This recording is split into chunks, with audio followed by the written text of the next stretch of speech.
உங்கள் மனசுக்கு யாரை ரொம்ப பிடிக்குதோ அதே பர்சனால தான் நம்ம ரொம்ப ஹர்ட் ஆகும் இல்லைங்களா? ஹர்ட் ஆகுறது இங்கே தப்பு கிடையாதுங்க. ஆனால் ஹர்ட் ஆகுறோம் தெரிஞ்சு திரும்ப திரும்ப திரும்ப ஹர்ட் ஆகுறோம் பார்த்தீங்களா, அதுதான் பெரிய தப்பு இல்லைங்களா? என்னதான் பிடிச்சவங்களா இருந்தாலும் அவங்கள பிடிச்சி வைக்கக்கூடாதுங்க. போகிறவங்களை விட பிடிச்சி இழுக்கிறவங்களுக்கு தான் வலி அதிகம். எவ்வளோ நாளுங்க ஒருத்தவங்கள ஹோல்ட் பண்ணி வைக்க முடியும்? போகிறவங்கள ஹோல்ட் பண்ணால் அவங்க நின்றுடுவாங்களா என்ன? திங்க் பண்ணுங்க.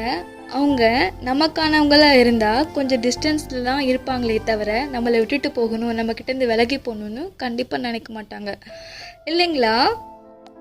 ஷார்ட்டாக சொல்லணுன்னா இது ஒரு லைஃப்ங்க, நமக்கான லைஃபு.